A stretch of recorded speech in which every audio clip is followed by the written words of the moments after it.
Session को शुरू करने से पहले फिर से कुछ बातें मैं रिपीट कर दूं कि जितने भी सेशंस होंगे सभी सेशंस के रिकॉर्डिंग वीडियो आप लोगों को मिल जाएगा। आफ्टर एवरी लाइव सेशंस आप लोग को जो रिकॉर्डिंग वीडियो है वो मिल जाएगा। मैक्सिमम 3 दिन का समय लगता है वीडियो अपलोड होने में। इनिशियल डेज पे अगर आपको कोई भी स्टॉक लेना है, इनिशियल डेज पे आपको कोशिश करना है कि आप लर्निंग पे फोकस करें जब तक आपका कोर्स जो है वो कंप्लीट नहीं हो जाता। पूरे कोर्स के दौरान हम सीख लेंगे, स्टॉप लॉस से लेकर टारगेट तक सारा कुछ सिखाया जाएगा इस पूरे कोर्स पे।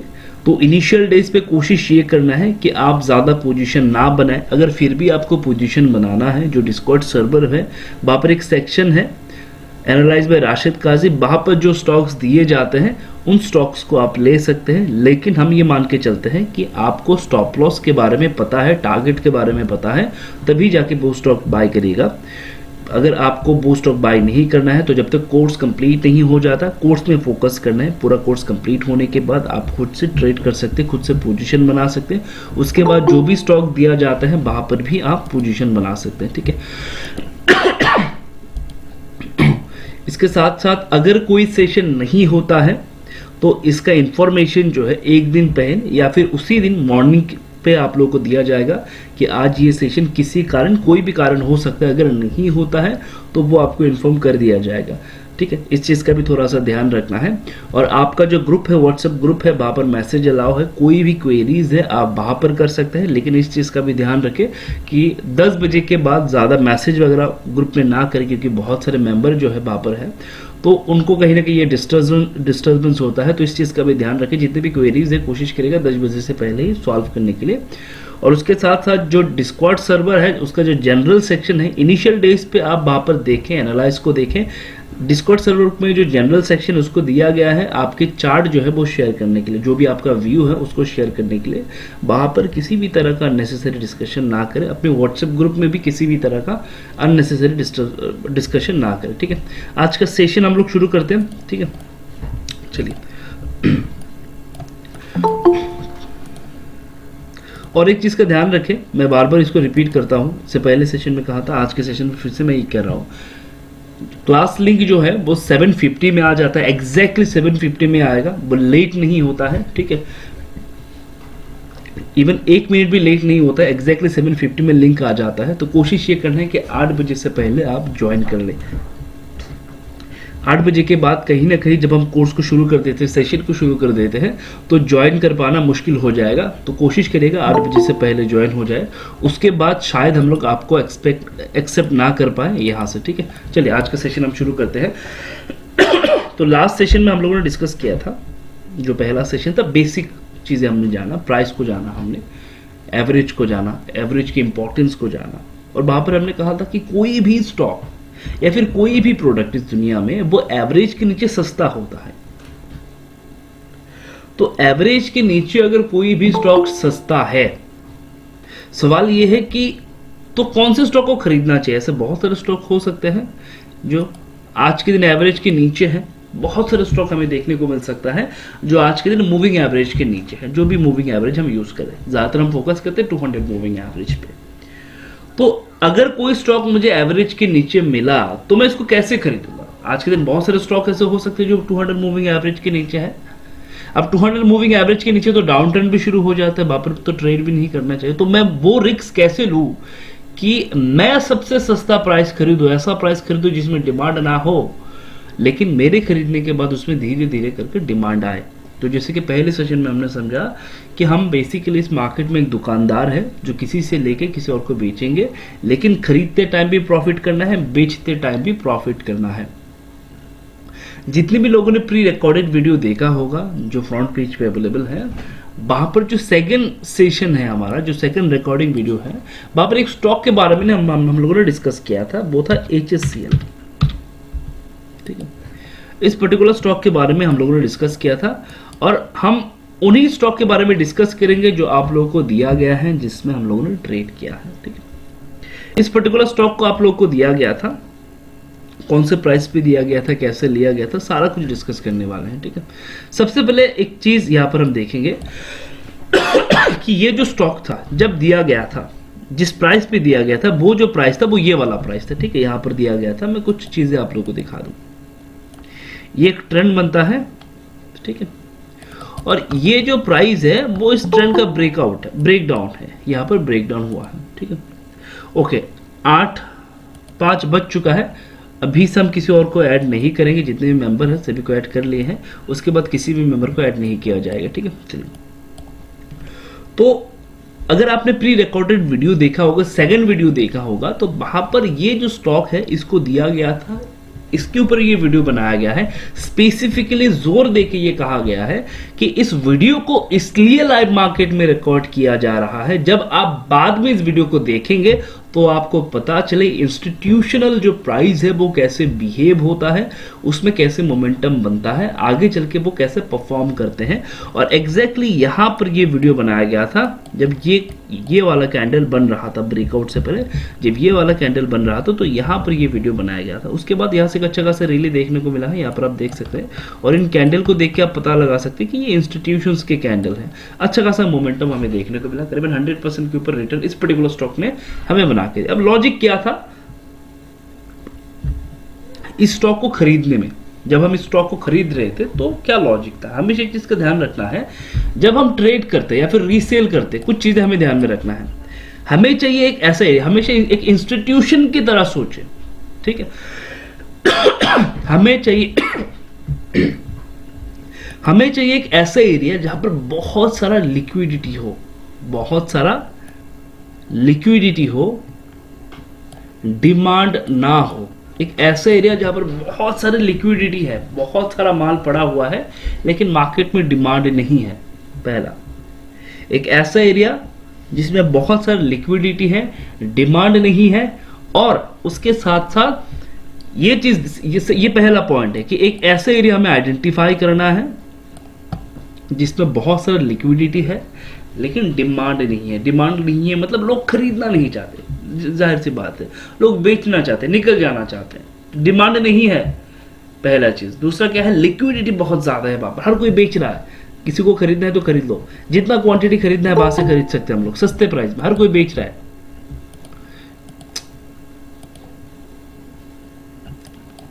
ये लोग बीच में ज्वाइन होते हैं। चलिए, तो एक ऐसे एरिया जहां पर बहुत सारा लिक्विडिटी है, डिमांड नहीं है, उसके साथ साथ कि जिस प्राइस पे हम खरीद रहे हैं, जिस एरिया पे हम खरीद रहे हैं, जिस प्रोडक्ट को हम खरीद रहे हैं, उस प्रोडक्ट में आने वाले समय में एक मोमेंटम देखने को मिलेगा। उस प्रोडक्ट पे आने वाले समय में रिटेल ट्रेडर का रुचि जो है वो देखने को मिलेगा।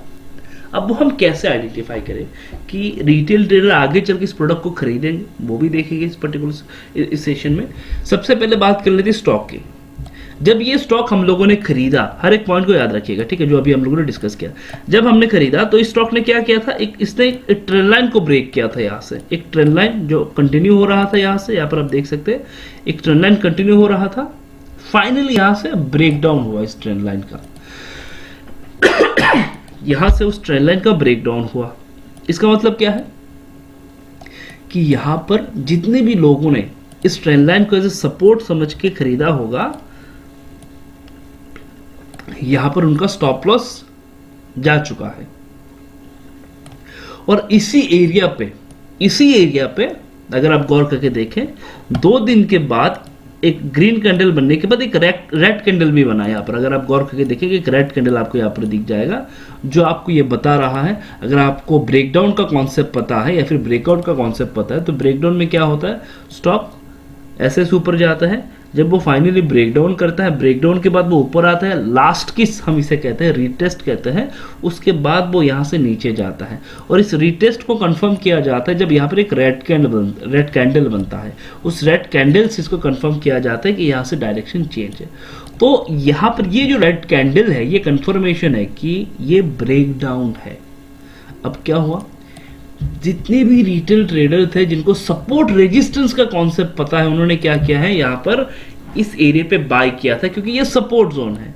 सपोर्ट से मार्केट ऊपर जाता है तो ये सपोर्ट जोन है। इससे पहले भी मार्केट इस एरिया को सपोर्ट की तरह यूज कर रहा था, तो ये सपोर्ट जोन है। यहाँ से ऊपर जाना चाहिए था प्राइस को, लेकिन ये गया नहीं, यहाँ से नीचे आ गया। इसका मतलब इस एरिया पे बहुत सारा स्टॉप लॉस है, बहुत सारे रिटेल ट्रेडर के, और जहां पर ज्यादा स्टॉप लॉस, वो एरिया कहीं ना कहीं हाईली लिक्विड एरिया होता है, बहुत हाईली लिक्विड एरिया होता है वो वाला एरिया, ठीक है। तो यहाँ पर बहुत सारा लिक्विडिटी जनरेट हुआ। अब इसके साथ साथ जब ये रेड कैंडल बना, इसका मतलब इसने कंफर्म किया कि वो यहाँ से नीचे जाने वाला है, डायरेक्शन जो है वो चेंज हो चुका है, डाउन ट्रेंड आ चुका है। तो मैक्सिमम रिटेल ट्रेडर का जो व्यू था, जो यहाँ पर बने हुए थे, वो कह रहे हैं कि अब मैं लॉस में सेल करके निकल जाऊंगा, अब मैं लॉस में सेल करके निकल जाऊंगा, क्योंकि यहाँ से डायरेक्शन चेंज हो रहा है। तो यहाँ पर रिटेल ट्रेडर का व्यू क्या है? कोई इसको खरीदना नहीं चाह रहा। क्या नहीं है? डिमांड नहीं है, कोई खरीदना नहीं चाह रहा, एक डिमांड ही नहीं है। एक ऐसे एरिया यहाँ पर बहुत सारा लिक्विडिटी है, बहुत सारा प्रोडक्ट है, लेकिन कोई खरीदना ही नहीं चाहता। पहला पॉइंट था हमारा लिक्विडिटी, हाईली लिक्विड एरिया। दूसरा क्या पॉइंट है? दूसरा पॉइंट है वहां पर ज्यादातर लोग जो है वो सेलर है, डिमांड नहीं है। और वो प्राइस कहां पर है? अगर 200 मूविंग एवरेज के नीचे है, देख लीजिए 200 मूविंग एवरेज के नीचे। मैं फिर से रिपीट करता हूं, एक ऐसा प्राइस जो 200 मूविंग एवरेज के नीचे है, हम उसको खरीदने की कोशिश कर रहे हैं, जिसमें डिमांड नहीं है। जो प्राइस एवरेज के नीचे, वो बिजनेसमैन का प्राइस है, उससे बिजनेस कर सकते हैं हम लोग, मैक्सिमम प्रॉफिट कर सकते हैं। पहले सेशन में समझे थे हम लोगों ने। अब ये जो प्राइस है ये एवरेज के नीचे है, लेकिन ये भी एवरेज के नीचे है। तो यहां पर क्यों खरीद रहे हैं हम लोग? क्या कॉन्सेप्ट है कि यहां से पोजीशन बनना शुरू हुआ? वो लॉजिक क्या? पहला लॉजिक समझिए।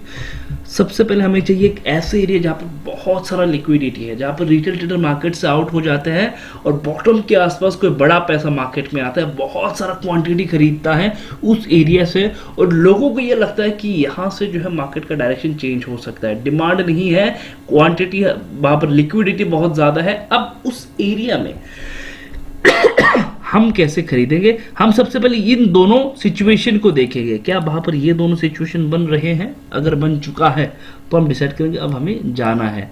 अब जाना है, खरीदना है, ये तो कंफर्म है, लेकिन खरीद के एक्सपेंसिव भी तो बेचना है, वो कैसे पता चलेगा? इस प्रोडक्ट एक्सपेंसिव बेचना मतलब आगे चलकर डिमांड आएगा तभी जाके एक्सपेंसिव बेच सकते हैं। तो आगे चलकर डिमांड आएगा, वो कैसे पता चले? उसके लिए हम क्या करते हैं, हम देखते हैं रिटेल ट्रेडर के व्यू को गौर करके चेक करें।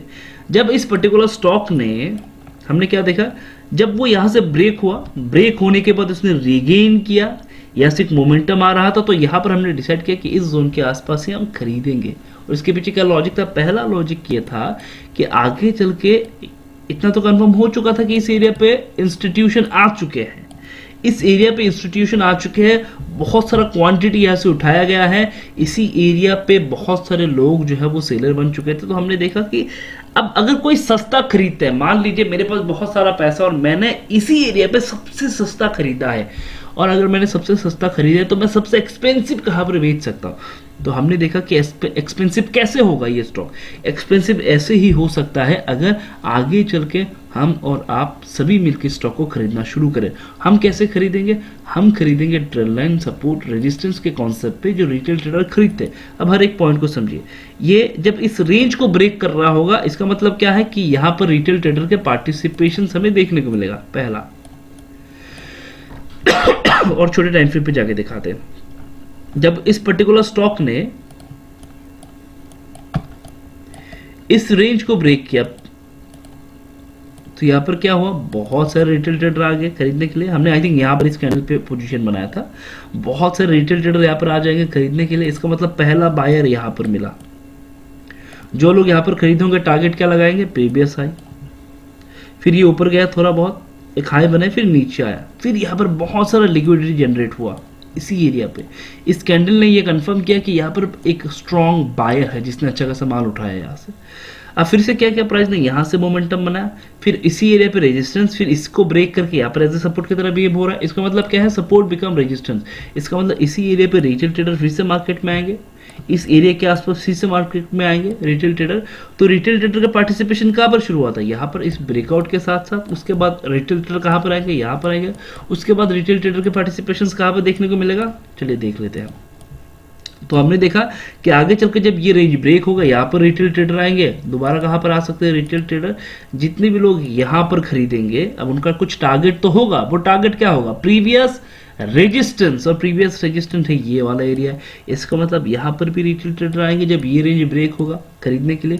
अगर लोग यहाँ पर खरीदेंगे तो इसका भी तो कुछ टारगेट रखेंगे। क्या रखेंगे, प्रीवियस रेजिस्टेंस कौन सा है, देख लीजिए, ये स्ट्रॉन्ग रेजिस्टेंस है, ये स्ट्रॉन्ग रेजिस्टेंस है। उसके बाद प्राइस ने यहाँ से मोमेंटम बनाया, फिर यहाँ पर आया, अब यहाँ से नीचे गया, फिर यहाँ से रिकवर किया। इस लॉजिक को समझना है। जब कभी भी किसी भी स्टॉक में जाएंगे, सबसे पहले अगर वो स्टॉक तभी जाएंगे अगर वो 200 मूविंग एवरेज के नीचे है। अगर ये सिचुएशन बनता है तभी, अगर कोई स्टॉक 200 मूविंग एवरेज के नीचे है, यही सिचुएशन बनता है तो जाएंगे। क्या देखेंगे सबसे पहले कि जिस स्टॉक को मैं खरीद रहा हूं जो 200 मूविंग एवरेज के नीचे है, क्या वहां पर एक ऐसा एरिया डेवलप हुआ है जहां पर बहुत सारा लिक्विडिटी है और लोगों का डिमांड नहीं है। अब क्या आगे चल के वही स्टॉक बहुत सारे रिटेल ट्रेडर को बुला सकता है, वो पोटेंशियल है। और वो पोटेंशियल कैसे दिखेगा, चार्ट में दिखेगा कि उस पर्टिकुलर स्टॉक पे कितने रेजिस्टेंस है, कितने सपोर्ट्स है, जिनको देखने के बाद रिटेल ट्रेडर ट्रेड करने आएंगे। जितने भी लोग यहाँ पर खरीदेंगे उनका टारगेट क्या होगा, जितने भी लोग यहाँ पर खरीदेंगे उनका टारगेट क्या होगा।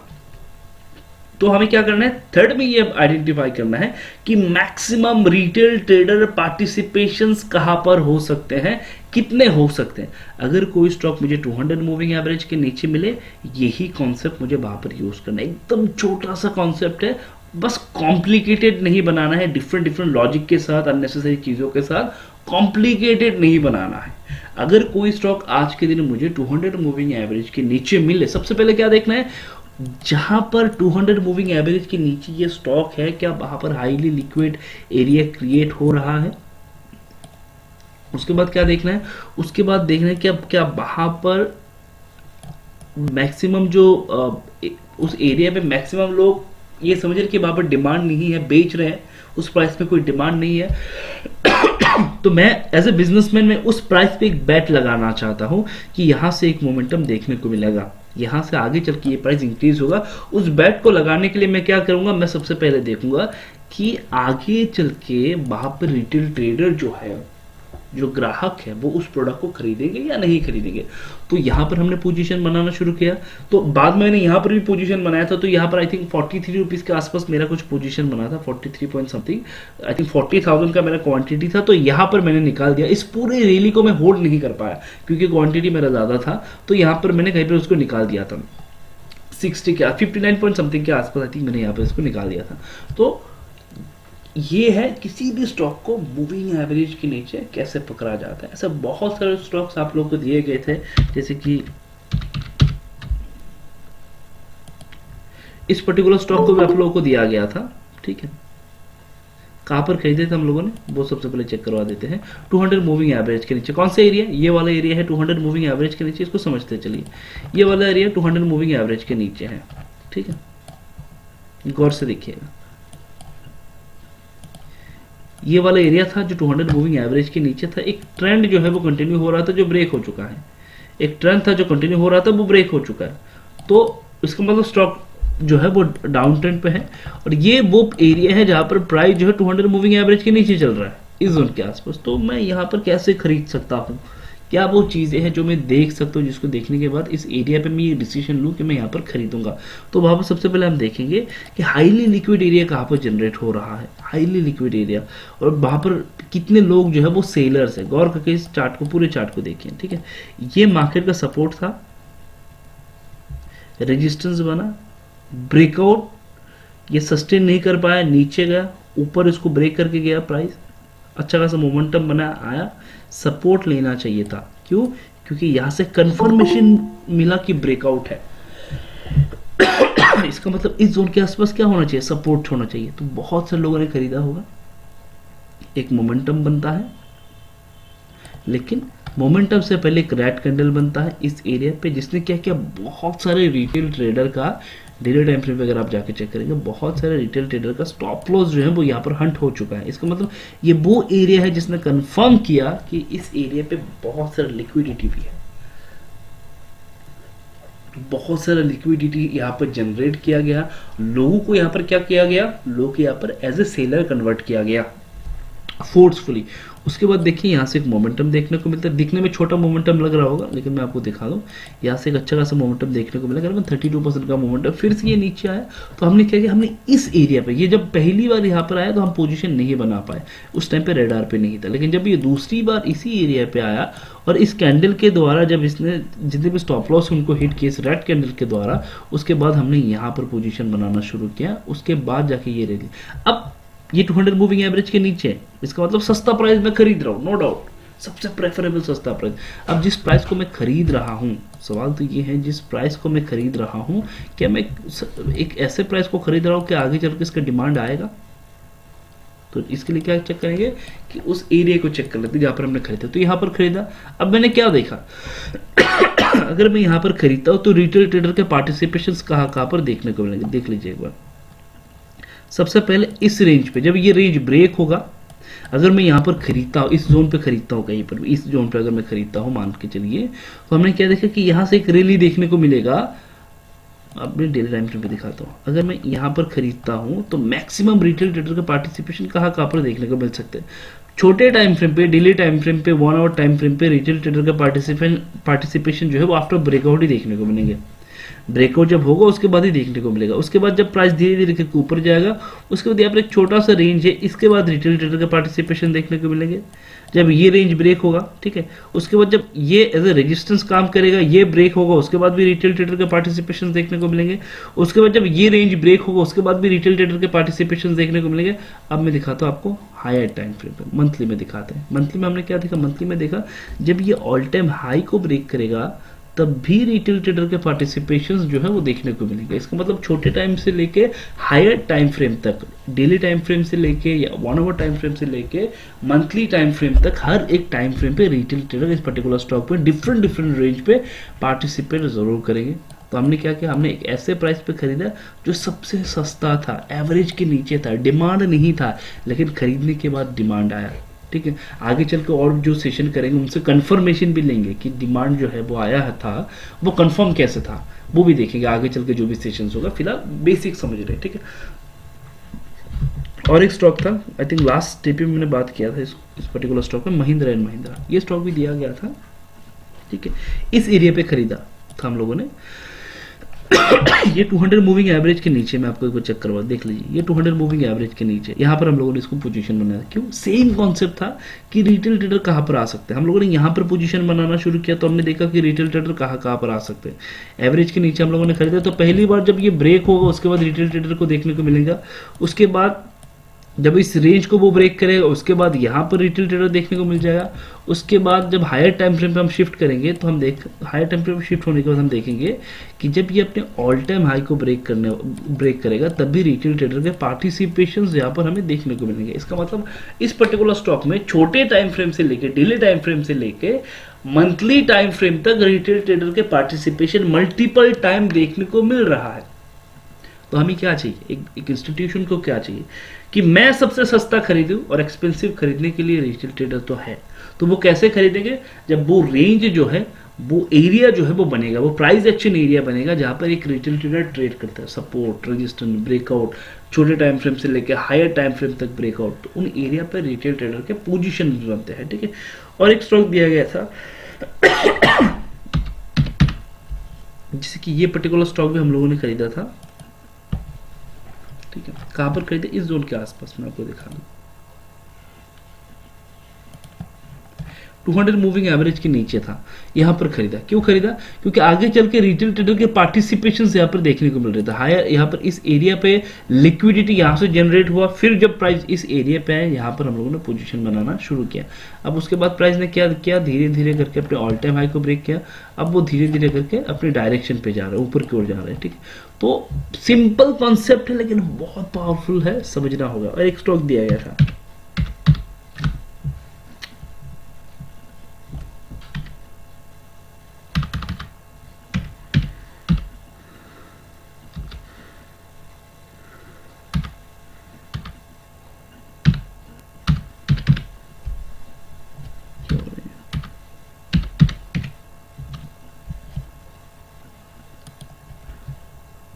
ये और एक स्टॉक था जो दिया गया था, कहाँ पर खरीदा, 200 मूविंग एवरेज के नीचे।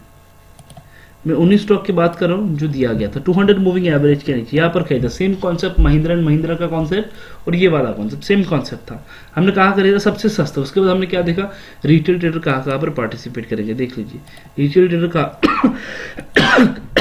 कहाँ कहाँ पर पार्टिसिपेट करेंगे। जब ये रेंज ब्रेक होगा रिटेल ट्रेडर के पार्टिसिपेशन देखने को मिलेंगे। उसके बाद जब वीकली टाइम फ्रेम पे ये रेंज ब्रेक होगा तब भी रिटेल ट्रेडर के पार्टिसिपेशन देखने को मिलेंगे। मैं दिखा दूं, जब वीकली टाइम फ्रेम पे ये रेंज ब्रेक होगा, उसके बाद हमने देखा कि जब हम मंथली टाइम फ्रेम पे जाएंगे और जाने के बाद ये रेंज ब्रेक होगा तब भी तो रिटेल ट्रेडर के पार्टिसिपेशन देखने को मिलेगा, जब ये रेंज ब्रेक होगा। और सारे रेंज जो है वो धीरे धीरे करके ब्रेक हुए हैं, ठीक है। और यहाँ से अच्छा खासा टारगेट इस पर्टिकुलर स्टॉक ने बना के दिया। इस रेंज से हम लोग इसको होल्ड कर रहे थे, यहाँ से आई थिंक हम लोगों ने पोजीशन बनाना शुरू किया 200 मूविंग एवरेज। तो कॉन्सेप्ट एकदम सिंपल है, बेसिक है।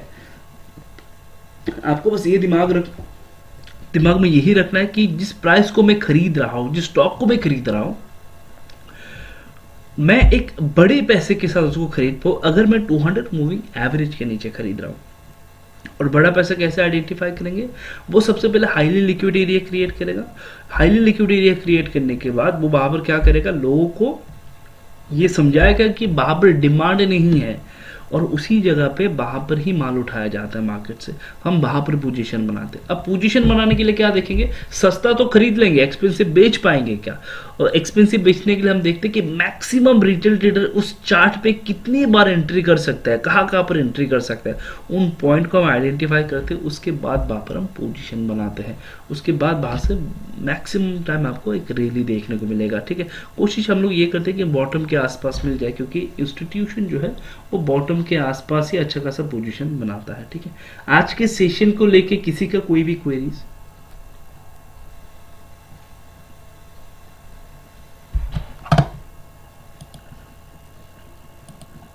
सर कभी ऐसा होता है क्या कि इंस्टीट्यूशन कंट्रोल ना कर पाए प्राइस को? Institution control, I think last session में हमने इसमें बात भी किया था, इंस्टीट्यूशन प्राइस को कंट्रोल ना कर पाए। जब रिटेल ट्रेडर एग्रेसिव सेलिंग पे चले जाते हैं, जैसे कि एग्जांपल दे रहा हूँ एफआईआई की, ठीक है। एफआईआई क्या कर रहे थे, लास्ट कुछ समय से अच्छा खासा सेल किए जा रहे हैं, अच्छा खासा, आई थिंक 3 लाख करोड़ के आसपास सेल हो चुका है ऑलरेडी। 3 लाख करोड़ के आसपास सेल हो चुका है 1 साल के अंदर। उसके बाद भी मार्केट एक जगह पे रुका हुआ है। इसके पीछे लॉजिक और रीजन क्या है, इसके पीछे लॉजिक और रीजन ये है, जो इंडियन रिटेल निवेशक है वो मार्केट में ज्यादा आ रहे हैं, वो मार्केट में धीरे धीरे करके इस मार्केट में आ रहे हैं। तो इसमें क्या हो रहा है कि एफआईआई जो है वो भी बाय करते, सेल करते करते थक जा रहे हैं, क्योंकि उनके क्वांटिटी जो है वो जो सेल कर रहे हैं एक रिटेल ट्रेडर उनको उठा रहा है वहां से, ठीक है। तो क्या इंस्टीट्यूशंस भी प्रॉब्लम में आ सकते हैं, कंट्रोल के बाहर जा सकते हैं? बिल्कुल। एक एग्जांपल ये दे रहा हूं कि मान के चले कि उस इंस्टीट्यूशन ने, एफआईआई ने, जो भी उनकी क्वांटिटी है वो सेल करना शुरू कर दिया, और सेल करते करते जो भी उनका पोर्टफोलियो साइज था वो धीरे धीरे करके हल्का हो रहा है, कम हो रहा है। अब जब वो अपनी सेल को कम कर देंगे, वो तो एग्रेसिवली हमेशा सेल नहीं कर सकते, अपनी सेल को अगर उनको कंटिन्यू भी करना है तो कम कर देंगे। जब वो अपनी सेलिंग को कम कर देंगे तो कहीं क्या होगा, जो रिटेल निवेशक इस मार्केट में एक्टिव है वो प्राइस को ऊपर लेके जाएंगे। इस दौरान क्या होता है, वो जो इंस्टीट्यूशन सेलर था वो ये सोचता है कहीं ना कहीं हम भी बॉटम को मिस कर रहे हैं, कहीं ना कहीं हम सस्ते प्राइस को मिस कर रहे हैं, तो वो वहां पर बायर बन जाता है। ये कई बार देखा भी गया है, वो वहां पर बायर बन जाता है कि रिटेल ट्रेडर जब, जिसके एक इवेंट एक कुछ समय पहले एक गेमिंग स्टॉक को लेके, मुझे उसका पर्टिकुलर स्टॉक का नाम याद नहीं आ रहा, एक गेमिंग स्टॉक को लेके एक इशू हुआ था ग्लोबली। हुआ ये था, game stock sir, game stock. Stock का नाम क्या है, किसी को याद था? आपको याद है स्टॉक का नाम? Game stock. Game stock. Game stock. अच्छा, हुआ ये था कि कुछ इंस्टीट्यूशन जो है शॉर्ट किए जा रहे थे उस पर्टिकुलर स्टॉक पे, और उसी दौरान कुछ रिटेल ट्रेडर को ये पता चला कि कुछ हेज फंड जो है या फिर कुछ इंस्टीट्यूशन जो है वहां पर एग्रेसिव सेलिंग किए जा रहे थे। आई थिंक वो $1 के नीचे था, $1 के आसपास कुछ ट्रेड कर रहा था। वहां से जब रिटेल ट्रेडर को पता चला, उनके कुछ कम्युनिटी को पता चला, तो रिटेल ट्रेडर के जितने भी कम्युनिटी थे वहां पर ये न्यूज स्प्रेड हुआ। उसके बाद वहां पर लोगों ने पोजीशन बनाना शुरू किया था। तो वो इंस्टीट्यूशन जो है वो सेल साइड पे थे और रिटेल ट्रेडर बाइंग साइड पे थे। उसके बाद उसी स्टॉक का आई थिंक एक हाई बना था जो आई थिंक $1 के नीचे था, तब फिर वहाँ से एक हाई देखने को मिला, आई थिंक $10,000 या फिर ऐसा कुछ हाई देखने को मिला था। इस रेंज के आसपास एक हाई देखने को मिला था। तो ये रिटेल ट्रेडर की पावर है। तो कभी कभी क्या होता है, जो इंस्टीट्यूशंस है उनका कंट्रोल स्पेसिफिक किसी स्टॉक से हट सकता है अगर रिटेल ट्रेडर एक पर्टिकुलर स्टॉक को रेडार पे लग के वहां पर ट्रेड करना शुरू कर दे, ठीक है। और इसलिए इंस्टीट्यूशन क्या करते हैं, बॉटम में ज़्यादातर पोजीशन बनाते हैं। आई थिंक मैंने लास्ट सेशन में भी ये बात कहा था कि इंस्टीट्यूशन बॉटम में इसलिए बनाना पसंद करते हैं कि आगे चल के उस पर्टिकुलर स्टॉक में उनका कंट्रोल जो है वो बना रहे हैं, ठीक है। एकदम सिंपल सा कॉन्सेप्ट है, ज़्यादा कॉम्प्लिकेटेड नहीं है, बस कॉम्प्लिकेटेड बनाना नहीं है इसको, ठीक है। कॉम्प्लिकेटेड नहीं बनाना, सिंपल तरीके से देखना है। और मैं कोशिश ये करूँगा जितने भी सेशन से छोटे छोटे रखा जाए। इससे क्या होगा कि आप बार बार रिपीट करके वीडियो को देख पाएंगे, तो आपका जो कॉन्सेप्ट है वो क्लियर हो जाएगा, ठीक है। और किसी का कोई भी क्वेरीज आज के सेशन को लेकर? एक क्वेश्चन था। हाँ जी, बोलिए। हम लोग कैसे पहचान सकते हैं कि वहाँ पर इंस्टीट्यूट प्रेजेंट है? सबसे पहले बात, ओके, जब मैं इस कॉन्सेप्ट को बता रहा था, मैंने 2 वर्ड वहाँ पर यूज़ किया। एक ऐसे एरिया होगा जहाँ पर बहुत सारा लिक्विडिटी जनरेट किया गया होगा और उसी एरिया पे लोगों को ये दिखाया गया कि वहाँ पर डिमांड अब नहीं है। तो हम क्या करेंगे, देखेंगे कि कहाँ पर लोगों के मैक्सिमम स्टॉप लॉस है। ये इंडिविजुअली जब हम किसी चार्ट में प्रैक्टिस करेंगे तब ये निकल आएगा कि एक ऐसे एरिया जहाँ पर रिटेल ट्रेडर ने बाय किया होगा और इसके नीचे स्टॉप लॉस रखा होगा। जहाँ पर स्टॉप लॉस है वहाँ पर मतलब क्या है, बहुत सारे लोगों ने सेलिंग ऑर्डर लगा के रखा हुआ है कि मैं यहाँ पर सेल कर दूंगा अगर स्टॉक मेरे अगेंस्ट पे जाता है। तो वहाँ पर ऑलरेडी लिक्विडिटी है, बहुत सारे सेलिंग ऑर्डर वहाँ पर लगे हुए हैं। तो इंस्टीट्यूशन को क्या चाहिए, एक साथ बहुत सारा क्वांटिटी चाहिए लेकिन सस्ते प्राइस पे चाहिए।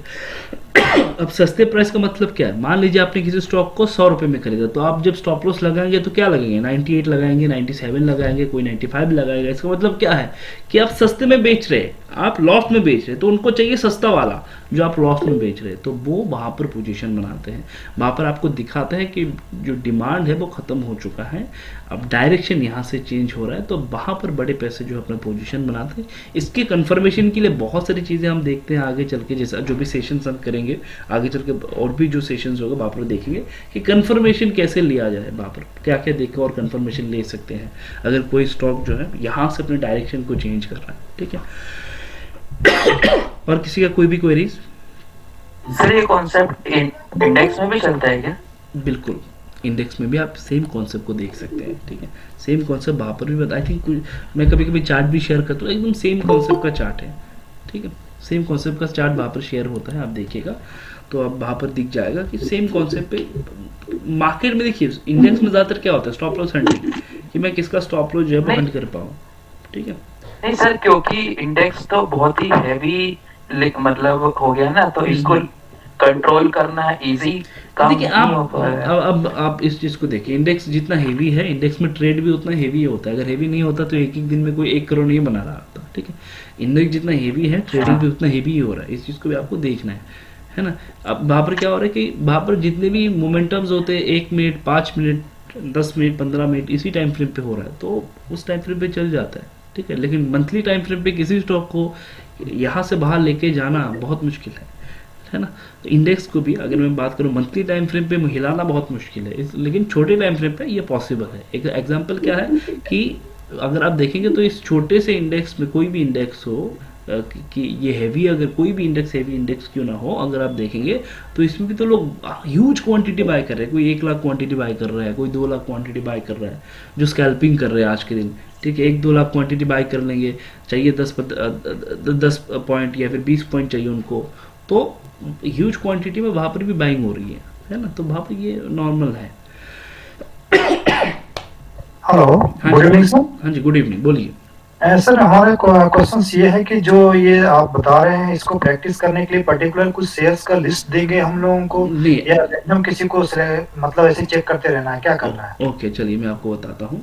अभी जो सेशन हुआ है इसमें आपको कोई स्पेसिफिक स्टॉक का लिस्ट नहीं दिया जाएगा। आपको जब नेक्स्ट वीक हम करेंगे, जब हम वीकली कन्वर्जन करेंगे, वीकली कन्वर्जन से हम क्या करेंगे, लिस्ट पे चले आएंगे कि कुछ लिस्ट पे हम देखेंगे कहाँ का, आई थिंक ये बैच 55, अच्छा बैच 54 पे आई थिंक ये लिस्ट दिया गया है ऑलरेडी।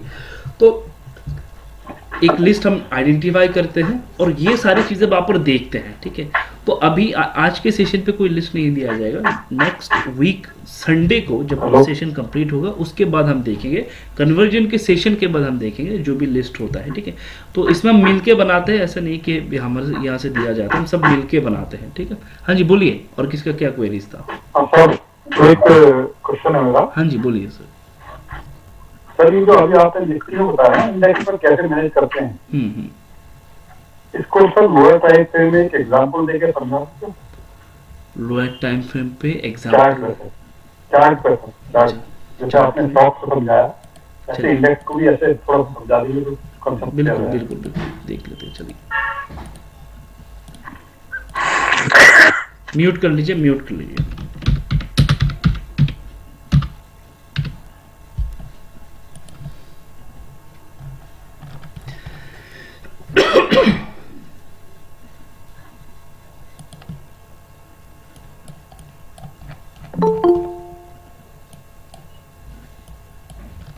देख लीजिए यहाँ पर ऑलरेडी ड्राइंग किया गया है, गौर करके चेक करें। ये एरिया जो है ये एक स्ट्रॉन्ग बायर की एरिया है, ठीक है। ये जो एरिया आप देख पा रहे हैं एक स्ट्रॉन्ग बायर की एरिया है, जहां से बायर ने मार्केट को होल्ड करके रखा हुआ है 5 मिनट टाइम फ्रेम में। उसके बाद क्या हुआ, यहाँ से ब्रेकआउट आया, प्रॉपर ब्रेकआउट। तो लोगों ने यहाँ पर क्या किया, पोजीशन बनाना शुरू किया, इस एरिया पे अच्छे खासे पोजीशन बनना शुरू हुए, ठीक है। अच्छे खासे पोजीशन यहाँ पर इस जोन के आसपास लोगों को देखने को मिला। अब जब पोजीशन बना उसके बाद देखिए कि जो फॉल है बहुत एग्रेसिव फॉल है, बहुत एग्रेसिव फॉल है। एक एग्रेसिव फॉल के द्वारा प्राइस को नीचे लाया गया। अब कॉन्सेप्ट क्या है यहाँ पर, क्या समझना है हमें, क्या समझना है हमें? सबसे पहले इंतजार करना है, जब कभी भी हम निफ्टी या फिर बैंक निफ्टी में ट्रेड करें, इंतजार करना है 5 मिनट टाइम फ्रेम पे कि एक बार एक रिटेल ट्रेडर फंस जाए, उसके बाद हम पोजीशन बनाएंगे। एक बार एक रिटेल ट्रेडर फंस जाए, जब तक उसका स्टॉप लॉस नहीं चला जाता तब तक हम कोई पोजीशन ही नहीं बनाएंगे। सबसे पहले उसको फंसने दीजिए, रोज का देख लीजिए, कोई ना कोई आज के दिन फंस रहा होगा, लोग फंसेंगे तभी जाएगा मार्केट ऊपर। एग्जांपल दे रहा हूं कि यहाँ पर भी देख लीजिए, एक ब्रेकआउट का सिचुएशन है ना। किसका साउंड है? म्यूट कर लीजिए, म्यूट कर लीजिए। आपको बताइए, शांति बता देंगे। चलिए देख लेते हैं, यहाँ पर देख लीजिए एक ब्रेकआउट का सिचुएशन बना। जितने लोग और छोटे टाइम फ्रेम पे काम कर रहे हैं तो उनको क्या दिखेगा, उनको और शार्प कैंडल यहाँ पर दिखेगा। यहाँ से ही ब्रेकआउट हुआ, देख प्रॉपरली देख लीजिए, ये ब्रेकआउट के बाद लास्ट किस, मार्केट ऊपर जा रहा है, कंफर्मेशन है, बहुत से लोगों का यहाँ पर एंट्री बना।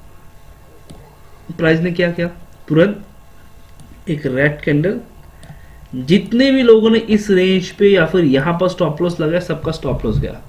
फिर प्राइस ने रिकवर किया, फिर ऊपर गया।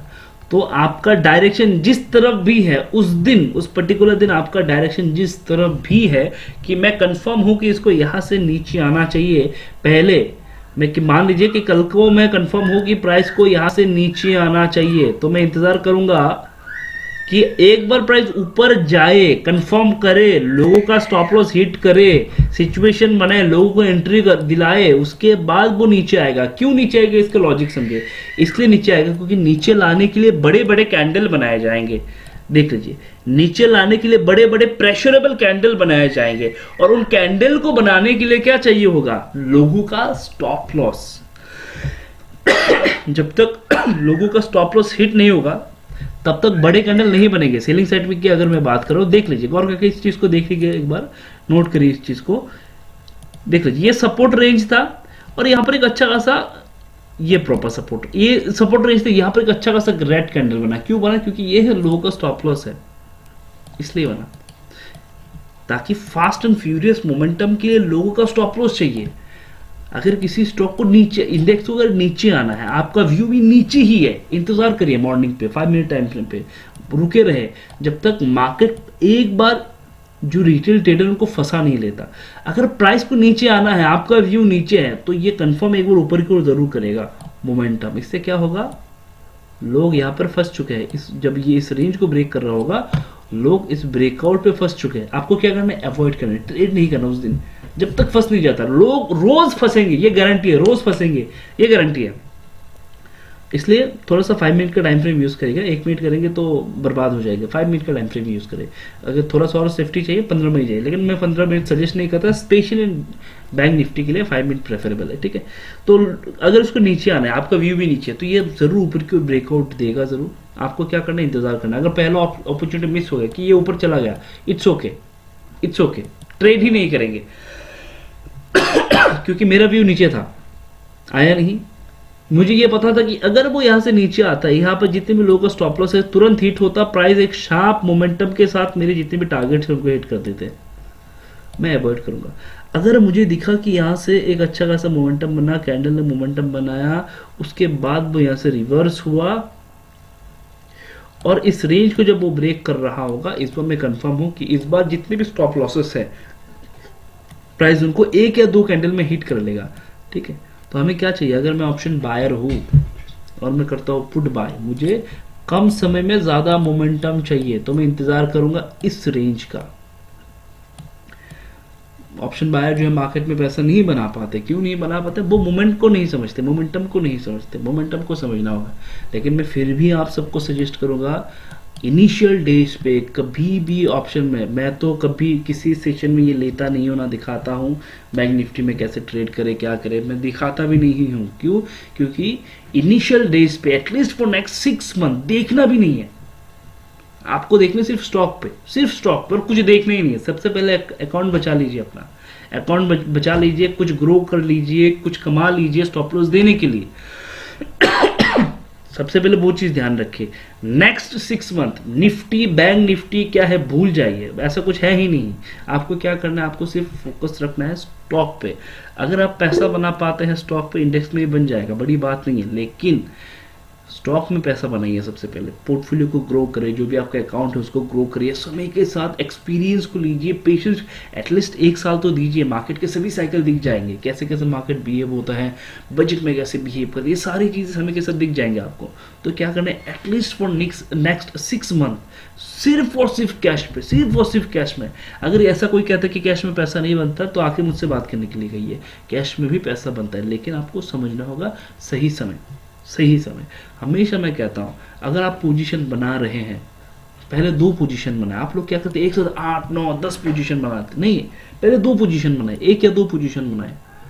जब आप कोर्स को आगे चल के देखेंगे तो उनका एक टारगेट होगा, इनका एक स्टॉप लॉस होगा। जब तक ये टारगेट या फिर स्टॉप लॉस नहीं आ जाता, तीसरा पोजीशन बनाएंगे नहीं। लोग क्या करते हैं, 1 से 8 पोजीशन, 10 पोजीशन, 15 पोजीशन बना लेते हैं।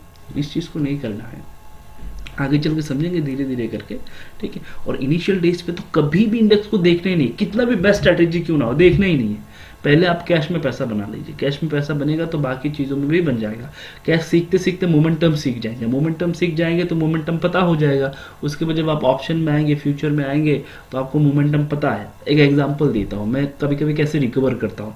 आप लोग मार्केट में फॉल देखते होंगे, एग्रेसिव कभी कभी फॉल आ जाता है, तो मैं क्या करता हूँ उस समय पे, मैं फ्यूचर में आप लोग देखेंगे बहुत कम पोजिशन बनाता हूँ, ठीक है। तो मैं क्या करता हूँ, मैं किसी स्पेसिफिक स्टॉक को अपने रडार पे रख देता हूँ। मैं इंतजार करता हूँ कि मार्केट कब तक फॉल करे। तो मुझे पता है मार्केट कब तक फॉल करेगा, क्या रेंज हो सकते हैं, कहाँ से एक एटलीस्ट 2-3 दिन के लिए मोमेंटम देखने को मिल सकता है। अगर पुल बैक भी लेना है तो मैं कंफर्म होता हूँ कि कहाँ से पुल बैक आएगा, ठीक है। तो ओवरसोल्ड होने के बाद पुल बैक आएगा, इंडेक्स हमारे फेवर पे होगा। तो मैं क्या करता हूँ, मैं इंतजार करता हूँ, और मेरा जो पोर्टफोलियो है वो भी नीचे गया होगा उस दौरान जब मार्केट फॉल कर रहा था। तो मैं क्या करता हूँ, उस टाइम पे फ्यूचर में एक पोजीशन बनाता हूँ, यहाँ पर थोड़ा सा हेवी पोजीशन बनाता हूँ, ठीक है। यहाँ से जो मोमेंटम मिलता है, उस मोमेंटम से ये जो डाउनफॉल में ये जितने भी स्टॉक्स थे वो कवर हो जाते हैं, ठीक है। जो एक्स्ट्रा लॉसेस यहाँ पर दिख रहे थे वो कवर हो जाता है। अब इसको करने के लिए क्या चाहिए, बहुत सालों का एक्सपीरियंस, बहुत सालों के एक्सपीरियंस। एक पर्टिकुलर स्टॉक को कई हजार बार देखना, एक स्टॉक को आप पकड़ते हैं छोड़ देते हैं, मैं एक स्टॉक को अगर पकड़ता हूँ 3 महीने इसमें ही ट्रेड करता हूँ, कभी कभी 1 साल तक। एग्जांपल दे रहा हूँ शॉपर स्टॉप, जाके चेक करिए, पूरा वीडियो है शॉपर स्टॉप के ऊपर। अगर आप यूट्यूब पे चेक करेंगे हमारे चैनल पे आपको दिख जाएगा, शॉपर स्टॉप के ऊपर पूरा वीडियो है, कहाँ कहाँ पर पोजीशन बना, कौन से डे पे बना, कैसे बनाया, पूरा वहाँ पर आपको मिल जाएगा।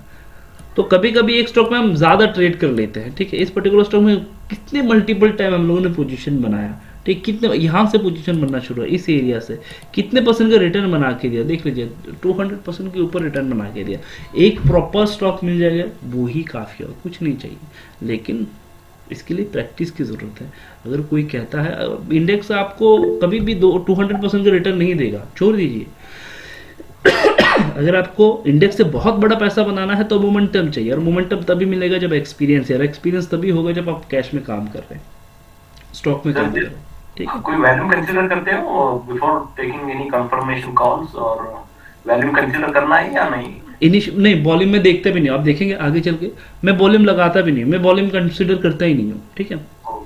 और स्टॉप लॉस? हाँ, स्टॉप लॉस हम लगाएंगे, आगे चल के देखेंगे स्टॉप लॉस कहाँ पे लगाते हैं। इसलिए मैंने कहा कि इनिशियल डेज पे क्या करना है, इनिशियल डेज पे आपको अवॉइड करना है। अगर फिर भी आप पोजीशन बनाना चाहते हैं, आप पोजीशन बना सकते हैं, जो एनालाइज में राशिद का जो सेक्शन में दिए जाते हैं जो स्टॉक वहाँ पर, लेकिन मैं ये मान के चलता हूँ कि आपको स्टॉप लॉस के बारे में पता है, तभी जाकर आप वहाँ पर पोजीशन बना रहे हैं, क्योंकि वो जो स्टॉक है उनका डायरेक्शन चेंज है इसलिए दिया गया है, ठीक है। आगे चल के जिस दिन हम बाई करने की सोचेंगे उस दिन हम टारगेट को भी देखेंगे, स्टॉप लॉस को भी देखेंगे, कैसे स्टॉप लॉस को ट्रेन करेंगे वो भी देखेंगे। ये धीरे धीरे करके जब आगे चलेंगे तब जाके दिखा जाएगा, ठीक है। ओके, चलिए एवरीवन, आज के सेशन को तो फिर हम लोग यहाँ पर ही कंप्लीट करते हैं। नेक्स्ट सेशन जो है नेक्स्ट वीक, हाँ जी बोलिए, फिर इसको रिपीट कर देता हूँ। नेक्स्ट सेशन जो है नेक्स्ट सैटरडे संडे को है, इवनिंग 8 बजे से 10 मिनट पहले आप लोगों के पास लिंक आ जाते हैं। जो भी क्वेरीज है, अगर आज के सेशन के कोई क्वेरीज आपके पेंडिंग रह गए हैं, आप लाइव सेशन में अगर पूछना चाहते हैं 10 मिनट पहले आपको लिंक दिया जाता है, वहाँ पर आप सवाल को कर सकते हैं। वहाँ पर आपके जो भी सवाल हैं, उनके जो भी क्वेरीज हैं उनको सॉल्व किया जाएगा। और रिकॉर्डिंग वीडियो मिलने में मैक्सिमम 3 दिन का समय लगता है, तो इसका भी पेशेंस रखना है। व्हाट्सएप ग्रुप में कोई भी किसी भी तरह का नेसेसरी डिस्कशंस वगैरह नहीं करना है। जो भी आज के दिन टॉपिक कवर किया गया है उसको रिपीट करना है, इसके ऊपर काम करना है, चार्ट लेना है, वहाँ पर शेयर करना है। यहाँ से हमारे यहाँ से आपको हर एक जो भी आपकी क्वेरीज होगी व्हाट्सएप पे उनको सॉल्व किया जाएगा, ठीक है। बोलिए, आपका सवाल क्या था, बोलिए। सर जैसे ट्रेडर्स बाय करते हैं तो या तो बॉटम में या फिर टॉप में करते हैं, मतलब सपोर्ट या रेजिस्टेंस पे करते हैं, तो बीच का जो एरिया होता है वहां पे कौन बाइंग करते हैं? वहां पर हम लोग ही बाय करते हैं। इंटरडे भी तो लोग करते हैं ना, इंटरडे लोग। तो इंटरडे वाले कौन सा टाइम फ्रेम पे काम कर रहे होंगे? 5 मिनट, 10 मिनट, 15 मिनट, है ना। तो वो जो कैंडल बन रहे होते हैं 5 मिनट, 10 मिनट, 15 मिनट में, उस टाइम पे वहां पर ब्रेकआउट का सीन बनता होगा छोटे छोटे टाइम फ्रेम पे, तो वहां पर वो लोग ट्रेड करते हैं ना।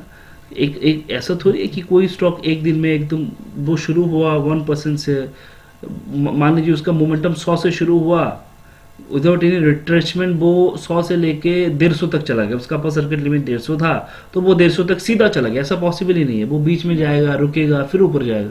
तो जब वो ऊपर जाएगा, पहले ऊपर जाएगा, फिर वो रुकेगा, रेस्ट लेगा, तो वहाँ पर भी प्राइस एक्शन सीन बनता है, तो वो लोग वहाँ पर भी पार्टिसिपेट करते हैं, लोग वहाँ पर भी ट्रेड करते हैं। तो रिटेल ट्रेडर ही वहाँ पर ट्रेड कर रहे हैं, ठीक है। ओके, चलिए एवरीवन, प्रैक्टिस करने के लिए क्या निफ्टी 50 के शेयर में प्रैक्टिस कर सकते हैं? आप किसी भी सेगमेंट में प्रैक्टिस कर सकते हैं। निफ्टी 500 हो गया, आप किसी भी स्टॉक को देख सकते हैं। मैं आपको सजेस्ट करूंगा निफ्टी 500 लीजिए इनिशियल डेज पे, निफ्टी 5, क्योंकि निफ्टी 50 के स्टॉक में एक एग्जांपल दे रहा हूँ, ठीक है। लास्ट एक स्टॉक था लिबर्टी शो, इसने आई थिंक अच्छा खासा रिटर्न बना के दिया था। मेरा आई थिंक 100% के आसपास कुछ मोमेंटम उसमें बना के दिया, ठीक है। तो अगर मैं एक्सपेक्ट करूं कि निफ्टी 50 का एक स्टॉक मुझे 100% का रिटर्न बना के दे 1.5-2 महीने में, क्या ये पॉसिबल है? क्या लगता है आपको? नहीं सर, बिल्कुल पॉसिबल नहीं है। बिल्कुल पॉसिबल नहीं है, राइट। क्योंकि वहां पर मोमेंटम लिया नहीं जाता, क्योंकि लोग, जितने भी लोग हैं वहां पर फोकस बना के बैठे हुए हैं। हम लोग इसलिए वहां पर फोकस नहीं बनाते, हम थोड़ा सा इस साइड में आ जाते हैं। रिस्क हम थोड़ा सा ज़्यादा लेते हैं, स्टॉप लॉस का रिस्क हम ज़रूर लेते हैं, लेकिन इसके साथ साथ क्या कर रहे हैं हम लोग, मोमेंटम ही वैसे ही एक्सपेक्ट कर रहे हैं। हमारे स्विंग के टारगेट होते हैं, जिस भी स्टॉक में हम पोजीशन बनाते हैं स्विंग की टारगेट मिनिमम 20% है। अब निफ्टी 50 का वो कौन सा स्टॉक है वो कम समय में 15-20 दिन में 20% का रिटर्न देगा। तो अब हमें क्या करना है, इनिशियल डेज में निफ्टी 500 में ज़्यादा प्रैक्टिस करना है, ठीक है, निफ्टी 500 पे प्रैक्टिस करना है। निफ्टी सर ये जो 200 मूविंग एवरेज के नीचे जो हल्का सा पुल बैक दे के आता है किसी रेजिस्टेंस के नीचे से, तो वही हाईली लिक्विड एरिया होता है क्या? हाँ, वहाँ पर देखना है किसी जगह से ब्रेकआउट तो नहीं हुआ, ब्रेकडाउन तो नहीं हुआ, किसी भी एरिया से ब्रेकडाउन या फिर किसी रेजिस्टेंस का ब्रेकडाउन तो नहीं हुआ, किसी ट्रेंड लाइन का ब्रेकडाउन, किसी रेजिस्टेंस का ब्रेकडाउन। एक बार मंथली टाइम फ्रेम लगाना है, एक बार वीकली लगाना है, एक बार डेली टाइम फ्रेम लगाना है, देखना है उस एरिया पे किसी भी तरह का ब्रेकडाउन कंफर्मेशन तो नहीं है, क्योंकि एक रिटेल ट्रेडर के पास सबसे स्ट्रॉन्ग एविडेंस क्या है कि स्टॉक यहाँ से नीचे जाएगा, वो है ब्रेकडाउन, है ना। सर उसके लिए हम ट्रेंड लाइन यूज करेंगे या फिर सपोर्ट रजिस्टर यूज करें, ट्रेंड लाइन यूज करें, ये बेसिक सारी चीजें आई होप कि आपको ये पहले से ही पता होगा कि किसको ट्रेंड लाइन कहते हैं, सपोर्ट कहते हैं, क्योंकि एक रिटेल ट्रेडर उन्हीं को यूज करता है किसी भी स्टॉक में पोजीशन बनाने के लिए। तो हम देखेंगे कि मैक्सिमम रिटेल ट्रेडर के पास क्या नॉलेज है, तो मैक्सिमम रिटेल ट्रेडर के पास यही नॉलेज है, सपोर्ट रजिस्टर ट्रेंड लाइन। तो जब वो ब्रेक होगा तभी लोग वहां पर पोजीशन बनाएंगे, अगर सेल साइड में भी बनाते हैं, ठीक है। सर कभी ऐसा भी हो सकता है कि ब्रेकडाउन देने के बाद वापस तो थोड़ा सा ऊपर जाकर फिर नीचे चला जाए, ऐसा हो सकता है। HCL पे भी सेम सिचुएशन है, ब्रेकडाउन हुआ, 2 दिन वो ऊपर की ओर चला, 3 दिन के बाद एक रेड कैंडल बना, चौथे दिन पे वहां से एक अच्छा खासा ग्रीन कैंडल बना, है ना। तो ऐसा भी सिचुएशन वहां पर देखने को मिल सकता है, कोई ऐसा नहीं। मतलब कि मैक्सिमम कंफर्मेशन कैसे पता चलेगा? इसलिए मैंने कहा कि जब आगे सेशन करेंगे, ये बात भी तो मैंने कहा वहां पर, जब आगे सेशन करेंगे तब और कंफर्मेशन आएगी। अभी तो हम सिचुएशन को समझ रहे हैं, सिचुएशन क्या होगा, कंफर्मेशन थोड़ी कर रहे हैं कि यही वो स्टॉक है कि यही ऊपर जाएगा, ऐसा नहीं है। अभी हम क्या समझ रहे हैं कि वहां पर सिचुएशन क्या होगा, क्या का पॉइंट होना चाहिए। ओके। अब ऐसा भी हो सकता है मैंने 10 स्टॉक लिए, 10 में सेम सिचुएशन है, अभी इसमें एक मुझे एकदम 100% कंफर्म वाला स्टॉक चाहिए, 100% नहीं हुआ एटलीस्ट 90% मिल जाए, इसके लिए और कंफर्मेशन देखेंगे। और कंफर्मेशन के लिए जो नेक्स्ट सेशन से जितने भी सेशन है उनको कंप्लीट करना है, उसके बाद वो क्लियर हो जाएगा, ठीक है। ठीक है, चलिए एवरीवन, आज के सेशन को हम लोग कंप्लीट करते हैं। हाँ जी, मैं रिकॉर्डिंग को ऑफ कर देता हूँ, रुक जाइए। हाँ जी।